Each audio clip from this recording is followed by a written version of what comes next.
Tavian as a 5-year player for us has been, nothing but phenomenal. The reality is that he's been the type of leader that, has been someone that hasn't always gotten along with everyone, but has pushed everyone, held them accountable. He was at times the Kobe Bryant or Michael Jordan on the defensive end when we needed him to be, bringing guys along, pulling them along and getting them to play at a higher level. Reality is that, especially at this point in his career, Tavian's been the best defender that we've had here in CSU Pueblo, in our short history. He's been nothing but phenomenal on the field and off the field, leader in the weight room, and then a leader academically as well, with him last year being able to be our third ever US ILA Scholar All-American that we've had in this program. He embodies everything that you want in a collegiate athlete, and it's going to be real tough to see him go. With the legacy that he's put forth throughout his career here.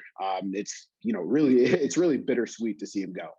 Having a player of that high caliber, be a leader, be a captain for us, and have started, I believe, more games than anyone in FAC lacrosse history. It's tough to watch him go, but at the same time, we're happy to see him go. Mikey's another, stalwart on our defensive end. If we've got Tavian as 1A, Mikey's probably 1B in terms of, the best pulls that we've ever had in the program. Reality is that Mikey, every day was the calming force on our defense. He was the yin to Tavian's yang. Reality is that, Mikey was one of those guys that you'd look at and you wouldn't think, much of him as a player in terms of the eye test. But once you got on the field, he's the guy that's going to take his matchup personally, and you're not going to be able to get past him. Someone who's always able to get the stick in the right position and get the ball out, force turnovers, and push the ball in transition the other way. His junior year, he was either his junior or sophomore year. It's all blending together at this point. He went down with a pretty significant shoulder injury down in Florida and missed a significant portion of time in his career here. You add that to the fact that, we had COVID hit us last year to take games away. So unfortunately, he's missed a bulk of games through injury. And then obviously what we've dealt with COVID. But, again, being a leader for us, being, a guy who's, one of our captains and, a leader on our defensive end has been nothing but invaluable. Again, with him, it's going to be bittersweet. We're going to miss him, especially just the calming presence that he brought to the field, always there to bring the tension down a little bit and to just remind our guys, hey, we're just playing ball out here, boys. Don't make it harder than it needs to be.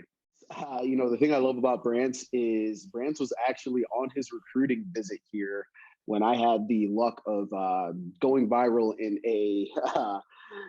a gender reveal video. Luckily enough, Brance still wound up coming here. Brance is a guy, unfortunately, his career's been plagued with injuries. But one of the things that I've loved about Brance is his positive attitude. He's a guy who's been resilient, a guy who's weathered the storm, knowing that, there's going to be the ups and downs of injuries that I have to come back from, whether it's lower body, upper body, extremities, so on and so forth. He's been someone who's been focused, who's done what he's needed to do, and has been coachable all the way through. The skill set's improved while he's been here. He's been one of our, more tenacious defenders. But again, that injury bug's just really derailed his career a little bit. Another guy who's gotten the job done in the classroom. Someone who's had the not pleasure, but who's had the acknowledgement of being an academic all-RMAC defender for us last year. With the slate of games that we have this year, hopefully he can get that acknowledgement again.